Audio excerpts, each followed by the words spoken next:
नमस्कार। आज हम कक्षा 7 विज्ञान के अध्याय 10 विद्युत धारा और इसके प्रभाव पर गहराई से बात करेंगे। हमारे पास जो स्रोत सामग्री है हम उसके हर एक बिंदु को क्रम से समझेंगे। बिल्कुल, हमारा तरीका वही रहेगा। हम हर एक लाइन को पहले शब्दशः पढ़ेंगे और फिर उसे सरल भाषा में समझेंगे ताकि सारी अवधारणाएं एकदम साफ हो जाएं। तो चलिए पहले पेज से शुरू करते हैं। ठीक है, तो पेज 2 पर सबसे पहले है विद्युत अवयवों के प्रतीक, मतलब इलेक्ट्रिक सर्किट में इस्तेमाल होने वाले हिस्सों के सिंबल। हाँ, ये तो सर्किट की भाषा की ABCD है ना? बिल्कुल। पहला है विद्युत सेल, इलेक्ट्रिक सेल। नोट्स कहते हैं इसका प्रतीक है एक लंबी रेखा और उसके साथ एक छोटी व मोटी रेखा। अच्छा। आगे लिखा है लंबी रेखा धन टर्मिनल प्लस को और छोटी व मोटी रेखा ऋण टर्मिनल माइनस को दर्शाती है। मतलब जब भी हम कागज पर कोई सर्किट बनाएंगे तो पूरा सेल बनाने की जरूरत नहीं, बस ये 2 लाइनें बना देंगे और प्लस माइनस का ध्यान रखना बहुत जरूरी है। हाँ। अगला है विद्युत बल्ब, इलेक्ट्रिक बल्ब। इसका प्रतीक एक गोले के अंदर एक लूप जैसा बना है। जैसे जलते हुए बल्ब का फिलामेंट दिखता है वैसा ही कुछ। सही। फिर है स्विच ऑन। Switch on.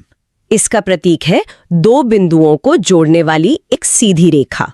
इसका मतलब है कि रास्ता जुड़ा हुआ है, मतलब परिपथ पूरा है और बिजली बह सकती है, एक जुड़े हुए पुल की तरह। और फिर है स्विच ऑफ। Switch off. इसका प्रतीक एक टूटी हुई रेखा जैसा है जो 2 बिंदुओं को नहीं जोड़ रही। मतलब पुल टूटा हुआ है, रास्ता बंद है, बिजली का प्रवाह रुक गया है। बिल्कुल। अब है बैटरी। बैटरी। इसका प्रतीक कई सेलों के प्रतीकों को जोड़कर बनता है, मतलब कई लंबी और छोटी रेखाओं का एक समूह। ये तो साफ है, क्योंकि बैटरी बनती ही कई सेलों को मिलाकर है, तो उसका प्रतीक भी वैसा ही होगा। और आखिरी प्रतीक है संयोजी तार का, जो बस एक सीधी रेखा है। ठीक है, ये तार ही तो इन सारे हिस्सों को आपस में जोड़ता है। चलिए अब अगले पेज पर चलते हैं। हाँ, पेज 3, जहां बैटरी को और विस्तार से समझाया गया है। परिभाषा है बैटरी 2 या अधिक सेल का संयोजन। एक सेल का धन टर्मिनल प्लस दूसरे सेल के ऋण टर्मिनल माइनस से जोड़ा जाता है। अच्छा, तो ये नियम है, हमेशा प्लस को माइनस से जोड़ना है। एक सेल का प्लस सिरा दूसरे सेल के माइनस सिरे से। हाँ, यहाँ चित्र में भी 2 पीले सेल दिखाए गए हैं। एक में वो अगल बगल है, दूसरे में एक होल्डर में, पर दोनों में कनेक्शन प्लस से माइनस ही है। जी। और यहाँ एक नियम भी साफ साफ लिखा है, हमेशा प्लस को माइनस से ही जोड़ा जाता है। ये बहुत बहुत जरूरी बात है। अगर किसी ने टॉर्च में सेल उल्टे डाल दिए तो वो काम नहीं करेगी, इसी नियम की वजह से। सही कहा। और इसका उपयोग कहाँ होता है? लिखा है उपयोग ट्रक, इन्वर्टर, टॉर्च। मतलब जहां भी ज्यादा पावर चाहिए वहां बैटरी का इस्तेमाल होता है। अब पेज 4, विद्युत परिपथ, इलेक्ट्रिक सर्किट। यहाँ 2 तरह के परिपथ दिखाए हैं। अच्छा, खुला और बंद। हाँ, पहले है बंद परिपथ, क्लोज्ड सर्किट।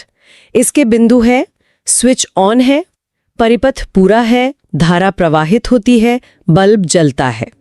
और चित्र में भी यही दिख रहा है, एक बैटरी, एक ऑन स्विच और एक जलता हुआ बल्ब, सब तार से जुड़े हैं। मतलब करंट का रास्ता कहीं से भी टूटा हुआ नहीं है। बिल्कुल। अब देखते हैं खुला परिपथ, ओपन सर्किट। इसके बिंदु है स्विच ऑफ है, परिपथ टूटा हुआ है, धारा प्रवाहित नहीं होती, बल्ब नहीं जलता। यहाँ स्विच के ऑफ होने की वजह से रास्ता अधूरा है, टूटा हुआ है, तो करंट बल्ब तक पहुंच ही नहीं पा रहा, इसलिए वो बंद है। एकदम सही। नीचे एक बहुत जरूरी जानकारी भी दी गई है। बल्ब में एक पतला तार होता है जिसे तंतु, फिलामेंट कहते हैं। जब ये टूट जाता है तो बल्ब फ्यूज हो जाता है। हाँ, बल्ब की रोशनी इसी पतले तार मतलब फिलामेंट के गर्म होने से पैदा होती है, और जब ये तार ही टूट गया तो एक तरह से परिपथ भी टूट गया। अच्छा, मतलब बल्ब का फ्यूज होना भी एक तरह का खुला परिपथ ही है। बिल्कुल। चलिए अब पेज 5 पर आते हैं। विषय है विद्युत धारा का तापीय प्रभाव, हीटिंग इफेक्ट ऑफ करंट। हाँ, परिभाषा है जब किसी तार से विद्युत धारा प्रवाहित होती है तो वो तप्त, गर्म हो जाता है। इसे विद्युत धारा का तापीय प्रभाव कहते हैं। सरल शब्दों में कहें तो जब भी किसी तार में करंट दौड़ता है तो वो तार गर्म हो जाता है। बस इसी को बिजली का हीटिंग इफेक्ट कहते हैं। इसे समझने के लिए एक छोटा सा क्रियाकलाप भी दिया है। एक बल्ब को स्विच ऑन करके कुछ देर जलाएं, 2 अब उसे छू कर देखें। हाँ, लेकिन सावधानी से। बिल्कुल। निष्कर्ष है, बल्ब गर्म महसूस होता है क्योंकि विद्युत धारा ऊष्मा हीट उत्पन्न करती है। और ये हम रोज ही देखते हैं। फोन का चार्जर गर्म हो जाता है, टीवी चलते चलते गर्म हो जाता है।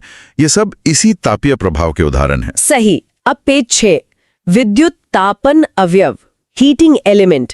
इसमें उन उपकरणों की बात है जो इसी प्रभाव पर काम करते हैं। अच्छा, जो जानबूझकर गर्मी पैदा करने के लिए बनाए गए हैं? हाँ उपकरण विद्युत heater, geyser, press iron, hair dryer. जी, इनमें तारों की एक कुंडली कॉइल होती है जिसे अवयव एलिमेंट कहते हैं। स्विच ऑन करने पर यह रक्त तप्त रेड हॉट हो जाता है। हाँ, हीटर में हम सबने वो लाल गर्म तार की कॉइल देखी है। चित्र में भी एक लाल कॉइल और एक प्रेस के अंदर का एलिमेंट दिखाया गया है। और ये कितना गर्म होगा, ये किन बातों पर निर्भर करता है? लिखा है, ऊष्मा की मात्रा इन पर निर्भर करती है। 1 तार का पदार्थ मटेरियल, 2 तार की लंबाई लेंथ, 3 तार की मोटाई थिकनेस। मतलब तार किस चीज का बना है, कितना लंबा है और कितना मोटा है, इन सब बातों से तय होता है कि वो कितनी गर्मी पैदा करेगा। अब पेज 7 पर आते हैं। यहाँ प्रकाश और बिजली की बचत की बात हो रही है। अच्छा, मतलब बल्बों की तुलना। हाँ, पहला है तप्त दीप्त बल्ब, इनकैंडेसेंट, यानी वो पुराना पीली रोशनी वाला बल्ब। जी। इसके बारे में लिखा है, प्रकाश प्लस ऊष्मा इज इक्वल टू बिजली की बर्बादी। ये बहुत दिलचस्प बात है। मतलब ये बल्ब रोशनी तो देता था, पर साथ में बहुत ज्यादा गर्मी भी पैदा करता था। तो ज्यादातर बिजली गर्मी बनाने में बर्बाद हो जाती थी, रोशनी में नहीं। सही। और दूसरे है CFL और LED। इनके बारे में लिखा है, कम बिजली इज इक्वल टू अधिक प्रकाश, ऊर्जा की बचत। क्योंकि ये बल्ब कम बिजली इस्तेमाल करके ज्यादा रोशनी देते हैं और गर्मी भी बहुत कम पैदा करते हैं, इसीलिए इनसे ऊर्जा की बचत होती है। यहाँ एक चेतावनी भी है। क्या आप जानते हैं, CFL में पारा होता है जो विषैला होता है। खराब CFL को सावधानी से फेंकना चाहिए। ये बहुत बहुत जरूरी जानकारी है। CFL के अंदर जहरीला पारा होता है, इसलिए अगर वो टूट जाए तो उसे बहुत सावधानी से हटाना चाहिए। इस हिसाब से देखें तो LED ज्यादा सुरक्षित विकल्प है। बिल्कुल। अब पेज 8, विद्युत फ्यूज, इलेक्ट्रिक फ्यूज। ये क्या होता है? लिखा है, यह एक सुरक्षा युक्ति सेफ्टी डिवाइस है जो विद्युत परिपथ को क्षति और आग से बचाता है। फ्यूज का तार शीघ्र पिघल जाता है, अधिक धारा, फ्यूज पिघलता है, परिपथ टूटता है। तो इसमें एक खास तरह का तार होता है जो ज्यादा करंट बहने पर फौरन गर्म होकर पिघल जाता है। और नतीजा, परिणाम, उपकरण सुरक्षित रहते हैं। हाँ, जैसे ही तार पिघला, सर्किट टूट गया, बिजली का बहना बंद हो गया और हमारे महंगे टीवी, फ्रिज सब बच गए। यहाँ स्टील वूल का भी उदाहरण दिया है कि वो भी जल्दी पिघल जाता है। हाँ, सिद्धांत समझाने के लिए। अब अगला सवाल, पेज 9 पर, फ्यूज उड़ता क्यों है? मतलब अधिक धारा क्यों बहती है? हाँ, ये जानना भी जरूरी है। इसके 2 मुख्य कारण हैं। पहला, लघुपथन, जब तारों का इंसुलेशन हट जाता है और वे आपस में टकराते हैं। मतलब जब 2 बिजली के तारों के ऊपर का प्लास्टिक कवर हट जाए और वो नंगे तार आपस में छू जाएं, तो शॉर्ट सर्किट होता है। इससे अचानक बहुत ज्यादा करंट बहने लगता है। और दूसरा कारण है अतिभारण, ओवरलोडिंग, जब एक ही सॉकेट में बहुत सारे उपकरण जोड़ दिए जाते हैं। अच्छा, जैसे एक ही एक्सटेंशन बोर्ड पर हीटर, प्रेस सब कुछ एक साथ चला दिया, इसे ओवरलोडिंग कहते हैं। इससे भी तारों पर बहुत ज्यादा बोझ पड़ता है। आजकल फ्यूज की जगह एक नई चीज इस्तेमाल होती है, MCB, मिनिएचर सर्किट ब्रेकर। जी, घरों में आजकल यही लगा होता है। यह एक स्विच है जो अधिक धारा बहने पर अपने आप ऑफ हो जाता है। तो MCB एक ऑटोमेटिक स्विच है। ज्यादा करंट आने पर यह पिघलता नहीं बल्कि ट्रिप हो जाता है, मतलब नीचे गिर जाता है। गड़बड़ी ठीक करके इसे वापस ऑन किया जा सकता है। यहाँ एक बहुत जरूरी सावधानी दी गई है, फ्यूज की जगह कभी भी तांबे के तार का इस्तेमाल ना करें। हमेशा ISI मार्क वाले फ्यूज ही लें। हाँ, ये गलती बहुत लोग करते हैं। तांबे का तार आसानी से नहीं पिघलता। अगर उसे फ्यूज की जगह लगा दिया तो शॉर्ट सर्किट होने पर वो उड़ेगा ही नहीं और उपकरण जल सकते हैं या आग भी लग सकती है। तो ये तो हुआ तापीय प्रभाव और सुरक्षा। अब पेज 10 पर आते हैं, बिजली के दूसरे प्रभाव पर, विद्युत धारा का चुंबकीय प्रभाव, मैग्नेटिक इफेक्ट। हाँ, इसकी खोज हैंस क्रिश्चियन ऑस्टिन ने की थी। जी। यहाँ एक प्रयोग का वर्णन है। जब किसी तार से विद्युत धारा बहती है तो उसके पास रखी चुंबकीय सुई, कंपास नीडल, विक्षेपित, डिफ्लेक्ट होती है। मतलब जैसे ही तार में करंट चालू होता है, पास रखी कंपास की सुई हिलने लगती है। चित्र में भी यही दिखाया गया है। ऐसा क्यों होता है? ऐसा इसलिए होता है क्योंकि करंट वाला तार अपने चारों ओर एक चुंबकीय क्षेत्र, एक मैग्नेटिक फील्ड बना लेता है जो कंपास की सुई पर असर डालता है। तो निष्कर्ष क्या निकला? धारावाही तार एक चुंबक की भांति व्यवहार करता है। संक्षेप में, बहता हुआ करंट एक चुंबक की तरह काम करता है। अब पेज 11, विद्युत चुंबक, इलेक्ट्रोमैग्नेट। इसकी परिभाषा है, लोहे के किसी टुकड़े पर विद्युत रोधी तार, इंसुलेटेड वायर की कुंडली लपेटकर धारा प्रवाहित करने पर वह चुंबक बन जाता है। इसे विद्युत चुंबक कहते हैं। अच्छा, तो हम खुद का चुंबक बना सकते हैं।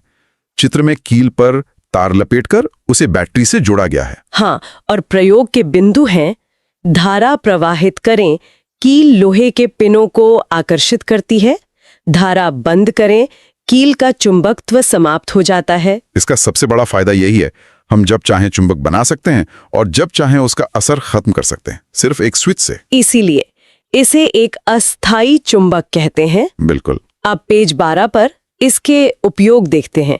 पहला है क्रेन्स, भारी लोहे के सामान को उठाने के लिए। हाँ, कबाड़ खानों में बड़ी बड़ी क्रेनें इसी शक्तिशाली चुंबक से लोहे का भारी सामान उठाती हैं। दूसरा, कचरा पृथक्करण, कबाड़ से चुंबकीय पदार्थों को अलग करने के लिए। सिर्फ लोहे की चीजें खींचकर अलग कर देता है। तीसरा, चिकित्सा, मेडिकल, डॉक्टर आंख में गिरे लोहे के छोटे कणों को निकालने के लिए नन्हे विद्युत चुंबकों का उपयोग करते हैं। जी। और चौथा, उपकरण, विद्युत घंटी, खिलौने आदि। हाँ, विद्युत घंटी तो इसका सबसे क्लासिक उदाहरण है। बिल्कुल। तो चलिए पेज 13 और 14 पर विद्युत घंटी की बनावट और कार्यविधि को समझते हैं। ठीक है। इसके मुख्य हिस्से हैं, तार की कुंडली, कॉइल, जो विद्युत चुंबक बनती है, लोहे की पट्टी, आयन स्ट्रिप, जिस पर हथौड़ा लगा है, हथौड़ा, हैमर, जो घंटी पर चोट करता है, और एक पेंच, कॉन्टैक्ट स्क्रू। ठीक है, ये सारे पुर्जे मिलकर काम करते हैं। अब इसकी कार्यविधि समझते हैं स्टेप बाय स्टेप। 1. संपर्क, पेंच लोहे की पट्टी के संपर्क में आता है, परिपथ पूरा होता है। मतलब शुरू में सब जुड़ा हुआ है। हाँ। 2. चुंबकत्व, कुंडली विद्युत चुंबक बन जाती है और लोहे की पट्टी को खींचती है। स्विच दबाते ही कॉइल चुंबक बन गई और उसने पत्ती को अपनी तरफ खींचा। 3. ध्वनि, हथौड़ा घंटी से टकराता है और टन की आवाज होती है। अब आता है सबसे मजेदार हिस्सा। 4. विच्छेद, पत्ती के खिंचने से परिपथ टूट जाता है और चुंबकत्व समाप्त हो जाता है। अच्छा, जैसे ही पत्ती खींची उसका कनेक्शन पेंट से टूट गया, सर्किट ब्रेक हो गया और चुंबक नहीं रहा। बिल्कुल। और फिर 5.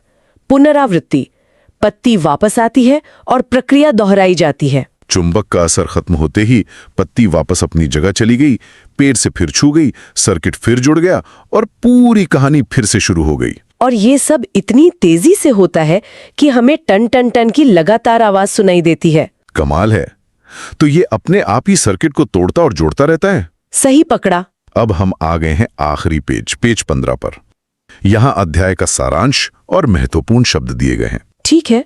प्रमुख शब्द हैं बैटरी, विद्युत फ्यूज, लघुपथन, विद्युत हीटर, विद्युत चुंबक, तंतु और एमसीबी। इन सभी शब्दों और उनके मतलब को याद रखना परीक्षा के लिए बहुत जरूरी है। और अध्याय का मुख्य निष्कर्ष क्या है? विद्युत धारा के 2 मुख्य प्रभाव हैं, तापीय प्रभाव हीटिंग इफेक्ट और चुंबकीय प्रभाव मैग्नेटिक इफेक्ट। बिल्कुल। हमने इस पूरे अध्याय में इन्हीं 2 प्रभावों और हमारे जीवन में उनके अलग अलग उपयोगों को ही विस्तार से समझा है। तो ये था कक्षा